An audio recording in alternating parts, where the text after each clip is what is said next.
So, what are atmospheric waters? So, in Earth's hydrology, atmospheric water plays a crucial role. So, atmospheric water encompasses the various forms of water present in the Earth's atmosphere, including clouds, precipitation, humidity, and more. So, basically, atmospheric water is a water vapor. So, Other gases, the atmosphere provides vital protection, regulates temperature, and supports weather and climate systems. Muna siya si atmosphere. So, di ba? Di ba? So, ayun na. So, ako anang tawagan ni, kung saan dyan yung mga other gases ni atmosphere. So, si atmosphere is composed of 78% nitrogen. Nga, kung si nitrogen ang pinakataas. Hindi naman si oxygen. Oh, muna yung assignment. Sure. Oxygen with 21%, si argon kay kamay na kayo 0.9%, carbon dioxide kay si 0.04%, and trace gases kana kay mga ginagmay na lang jud kayo na no, ang makit-an sa ato ang atmosphere. So, kasi si atmosphere, guys, depends on factors such as the Raindrop di ay na siya diameter nga 10 micrometer ang iyang diameter. Then sa drizzle drop ay 100 micrometer.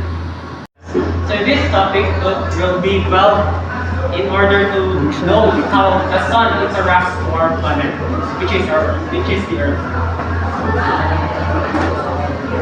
So what is solar radiation? Solar radiation is the energy emitted by the sun in the form of electromagnetic waves.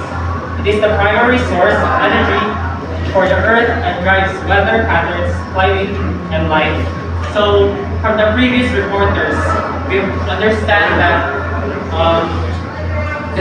describing the large-scale movement of the Earth around the Earth. The general circulation of the Earth's atmosphere is a complex system influenced by thermal circulation and Earth rotation. So, first is thermal circulation. So, it refers to the Earth movement driven by temperature differences. So, the key processes of thermal circulation includes heating and cooling, pressure differences, and wind formation. So, heating and cooling different surfaces like land and water heat up and cool down at different rates. So, for example, land heat up quickly than the sea during the day and cool faster.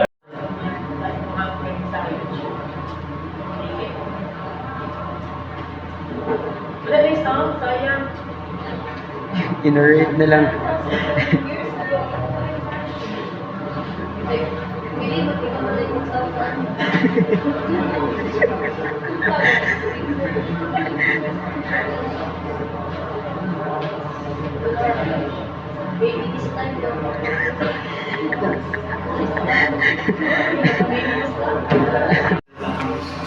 Which is influencing our lunar cycles, system is supposed to climate patterns.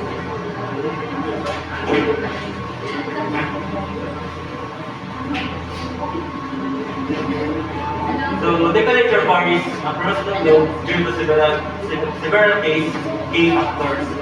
So, ang temperature na sa kalibutan, maglaylay siya dili sa tanang lugar, init dili po sa tanang lugar, so maglaylay siya sa isa sa factor ni kanyang attitude. The Earth's curvature causes sunlight to strike different parts of the planet at various angles. At the equator, the sun's rays hit directly, resulting in higher temperatures. As one moves towards the pole,